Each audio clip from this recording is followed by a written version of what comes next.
Our first stop was Sydney, Australia. Beautiful day flying in. Could see the Opera House and could see the bridge as we got there. And we have the conquered the bridge to the top. Photos from up the top was fantastic. A beautiful view of the Opera House and of the city. Went on down to the Circular Quay, where it's sort of an artsy place. A lot of street entertainers, beautiful views down there, back to the Opera House and the bridge. And after some time there, we got prepared and boarded the hop-on, hop-off boat and made our way down to Watson Bay, where we had some fish and chips at a place called Doyle's at a very expensive rate of $47 per person. Had some great views though. We could see back to Sydney, and then we come back from there. We went up to the Rocks area, which is near the base of the bridge. Spent some time up there visiting around local pubs and that. Then worked our way to the local hangout for our dinner with the locals, and then back to Menzies Hotel. That concluded our trip there to Sydney. Well, the next part of our trip takes us to Cairns, and where we took a shuttle up to Port Douglas and the Meridian Hotel, which was a condo hotel facility that we really enjoyed a lot. A beautiful view from our room. Had a great pool area, which we took advantage of. We rode our bikes around, found a real strange picnic table, found a couple of beautiful girls to ride with. Rode on down to the dock area in Port Douglas, and we stopped down at the place, the Hog's Breath in Australia, which is not related to Clint's Hog's Breath. Had a little bit of lunch there. Worked our way on down to a little restaurant on the water down on the beach. While there, Jamie got bit by this big fish, and the dog left. Had a beautiful view of the beach in that area. It was really a lovely place. From Port Douglas, we took a four-wheel bus out into the Daintree National Forest, where we had a smoke welcoming party, which is an Aborigine thing to welcome you to their territories. Along the way, we had some beautiful vistas where you could see the Camp Tribulation in the background. We had took a cable ferry across the Daintree River, worked our way down to Camp Tribulation while out in the forest. We did have a barbecue, which was very enjoyable. After a walk along the beach, we worked our way down to the Daintree River, and where we did find some crocodiles, which saw three down there. Then we worked our way on through the area. We saw where they grew tea, Daintree tree, tea, that's hard to say. At the beach, we discovered they have a real stingray problem with warnings all over. And we took a ride down the Daintree River, and that pretty much concluded it.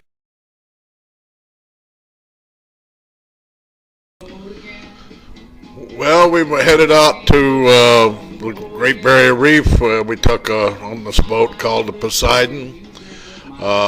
We boarded the boat, went out for about 2 hours out to the reef. The Great Barrier Reef is many little smaller reefs scattered over a huge area. Aboard the boat, they gave us all of our equipment and to each one of us, and here you can see Deanna showing her flappers. We get into our wetsuit, which you have to wear because of the stingray problem, which we all got suited up, and then we had the view out to the reef. They docked the boat kind of a little ways away from the reef. You have to go out, swim over to the reef so they don't damage it. Here we can see the divers out, the snorkelers out, and we're coming up to pictures of Ron and Jamie in taken from underwater as they were snorkeling.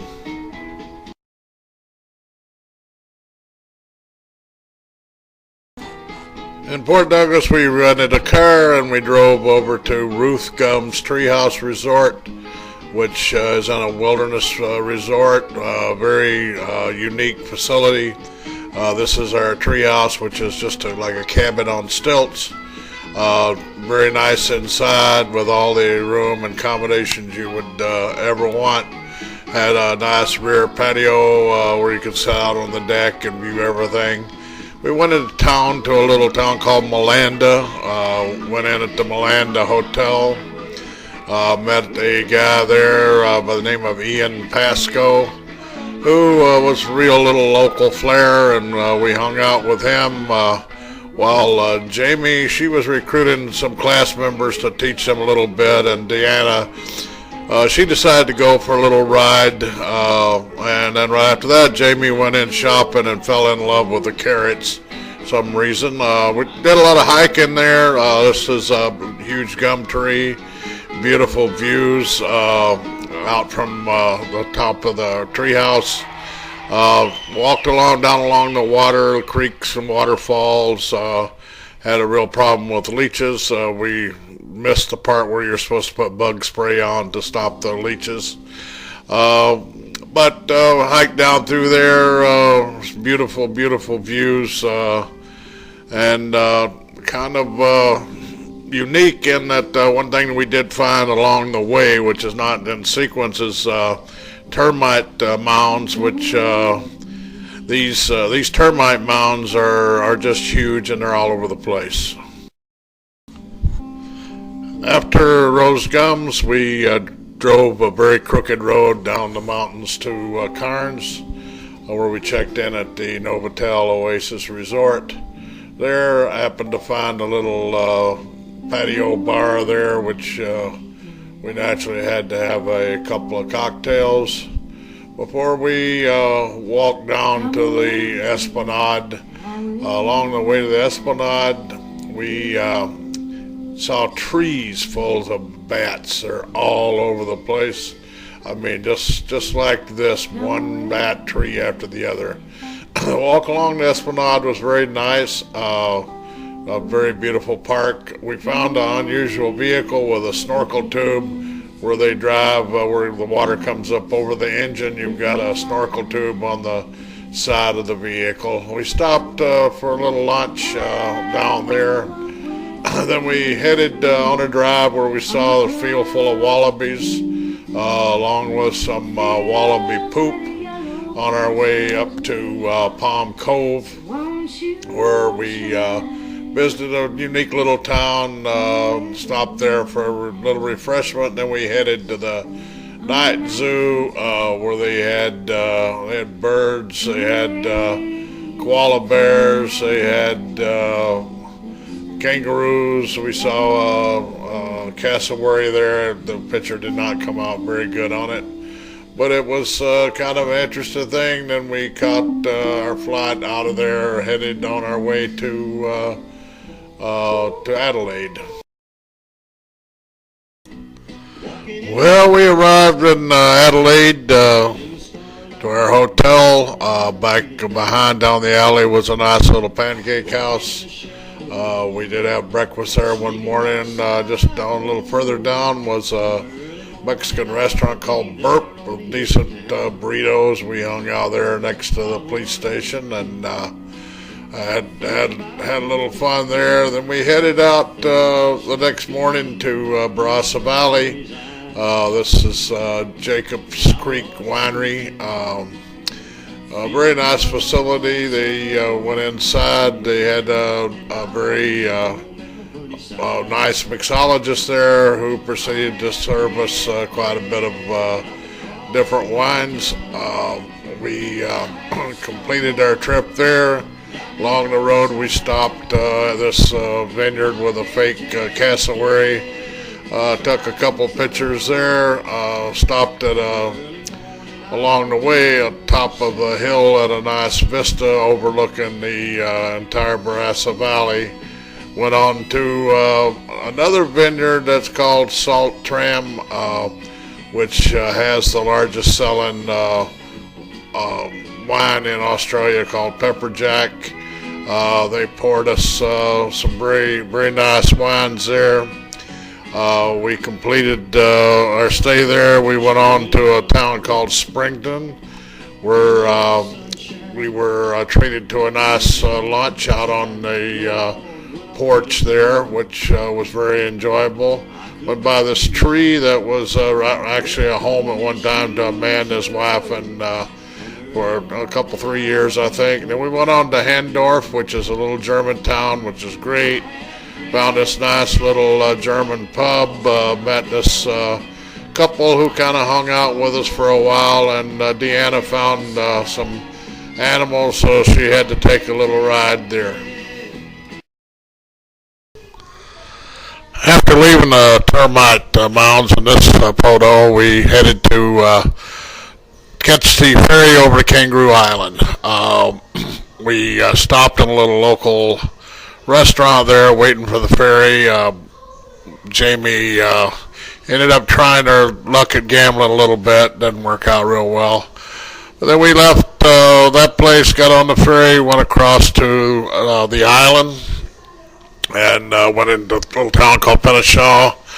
Our hotel was a nice little hotel right on the water. It's on the picture right now.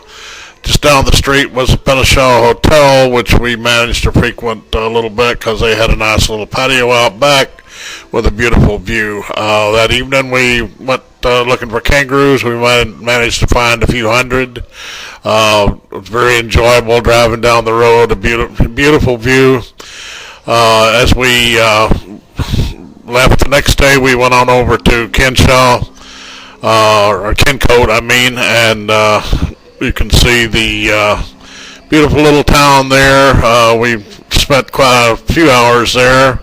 We managed to find another little pub, which might surprise you, but we then went to Clifford's Bee Farm. They have the most purebred bees left in the world because they're not inbred because of their distance from the shore. We managed to purchase a little bit of their product there, and went on back, hotel, had dinner that night in the hotel. Then the next day we caught the ferry back, and you can see here I'm driving off the ferry at this point.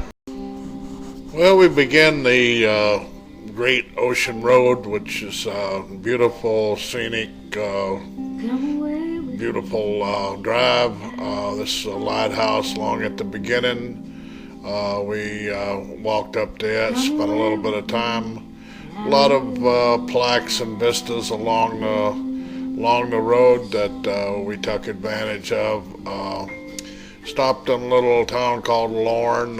This is a couple of dolls that were on the corner. We had to make a couple loops around the roundabout to get that. That was a hotel there. We were fortunate enough to find one koala bear in the wild.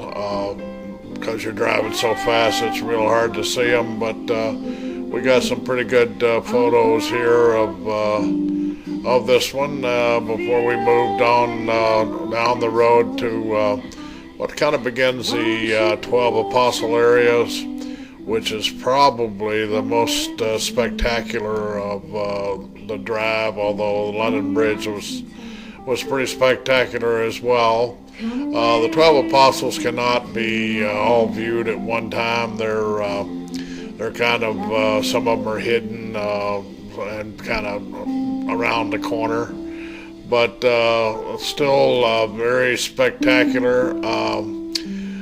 We did the London Bridge was one time a double bridge that collapsed. The gap in between the land and the bridge now collapsed when people were over on the other side, and they had to be rescued by helicopter. Each one of these areas has walkways going down, a lot of little platforms, and where you can take advantage of all the scenery, which we did. I think about every point. That's the London Bridge we just passed there. It's pretty spectacular. Before that gap came in the middle of it there, I'm sure it was even more spectacular, but it's still a nice thing to see. We spent actually 2 full days along the drive. It was a lot of stopping, a lot of driving too. Actually, the first day we started out in Victor Harbor and then went to Gambier, and then from there we went on and stayed at Apollo Bay, and then from Apollo Bay we drove all the way into Melbourne from there. But here we're coming into the Mount Gambier, where we got the Blue Lake in the background. This is in a crater. It's a very beautiful lake, very deep blue. Turns colors at one time of the year and turns to gray and then back to blue. Along the banks of the crater lake is a playground that's all workout equipment. They seem to be a little more health conscious in Australia than we are. At least they don't seem to be as heavy as we are. But we played around with all the different machines. They were kind of enjoyable. Then after all the hard work at the park, then we had to stop for a little refreshment before we went out to dinner and continued on our trip toward Melbourne, which is not far away at this point.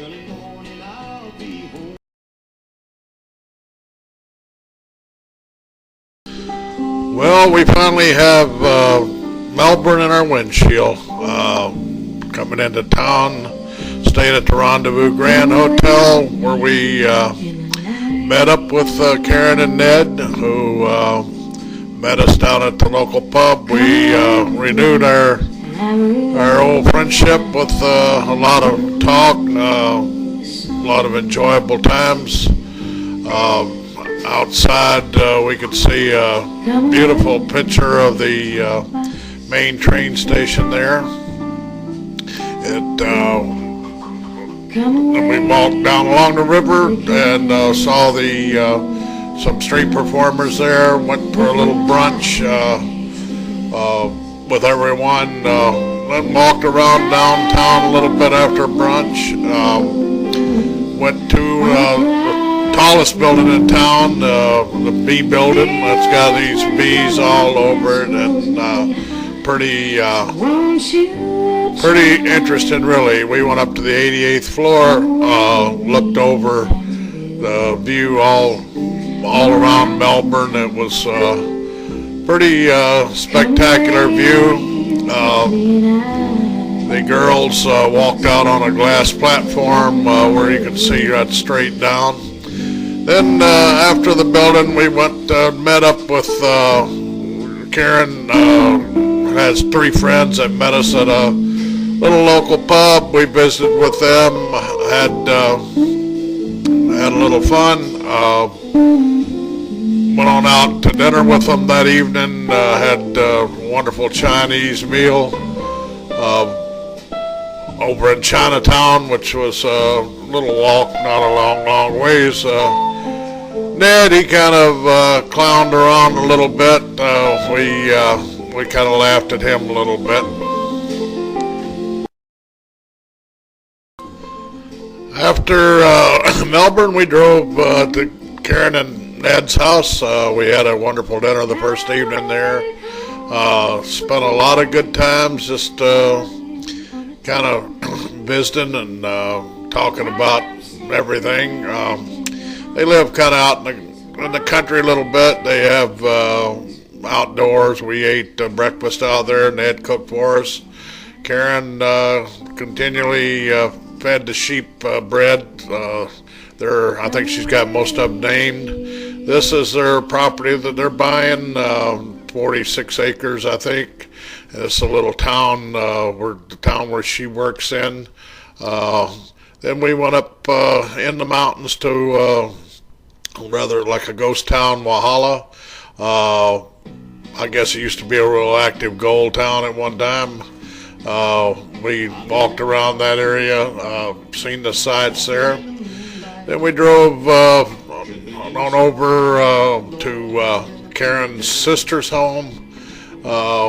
Went down to a place called Mannington Beach, which is sort of a tourist spot, but we walked along the beach, saw the sights there.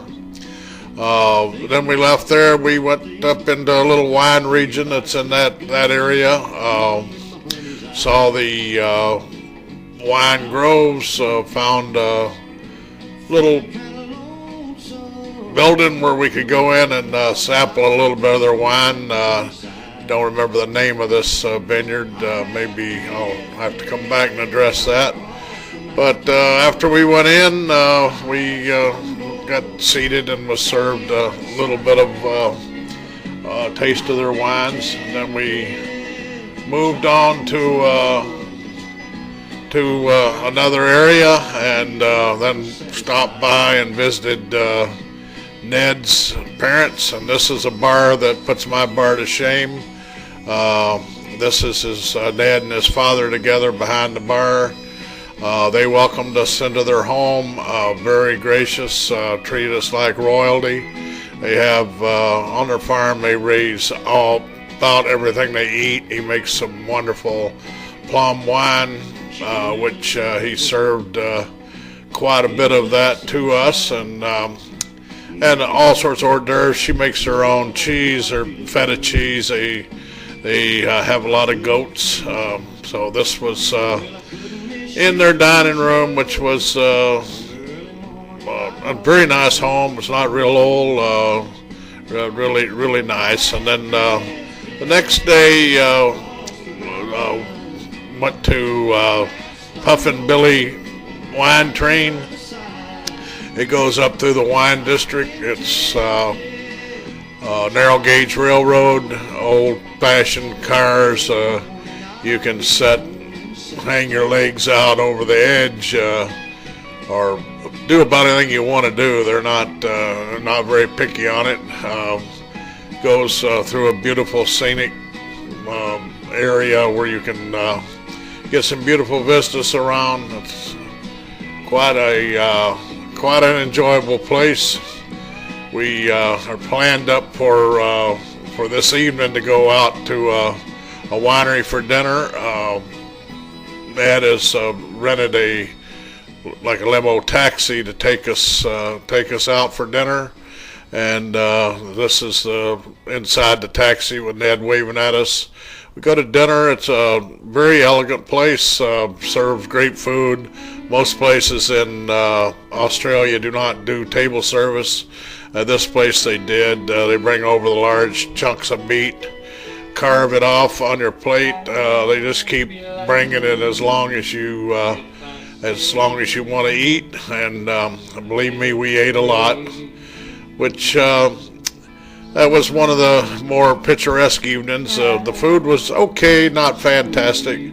But then the next day we headed to Karen and Alan's house where her daughter Michelle lives.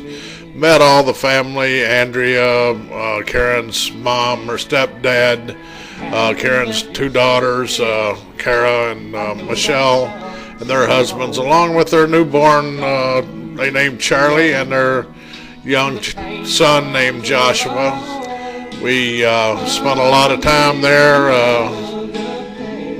holding the baby, visiting around, seeing the area where Alan lived, and even visiting the room where he died. And Then we went out into what was his hobby room out back, and the box up on the wall there is Alan's ashes. Out there visiting with Michael, Michelle's husband, and had a very enjoyable time. And then we got to say bye to all of them, and get ready to head off to Tasmania tomorrow.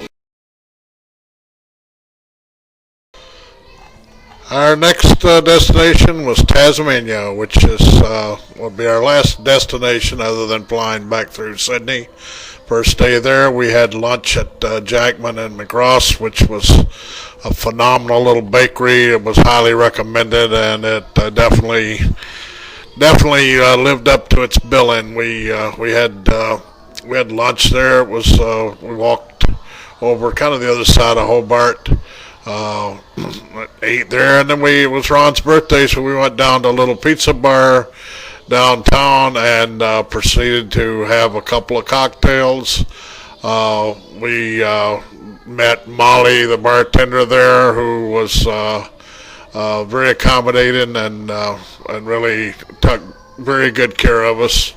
As you can see, we had a cocktail or two, and very enjoyable evening.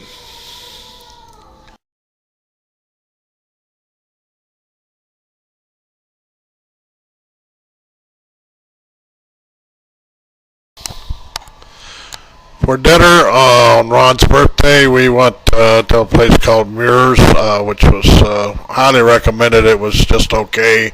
Ron was obviously surprised at his cake. The first day in Tasmania was a trip to called the Wineglass Bay. It's a region of a lot of rocks, a lot of archaeology there.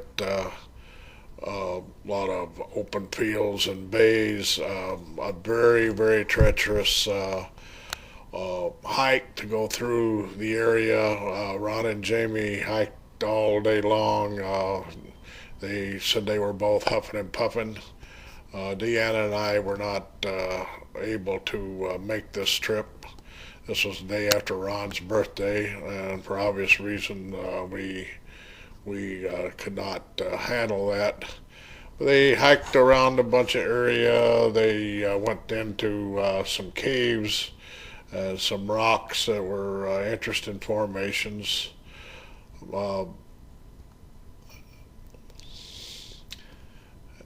They crawled back into a cave, which was just barely enough room to slip through. But once you got inside, there's room to move around.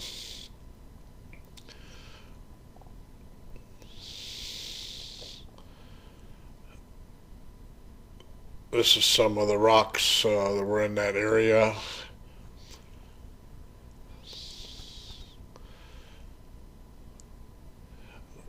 This is climbing down into the cave.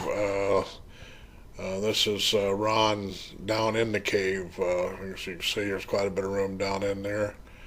This is Jamie handling her own little lighthouse.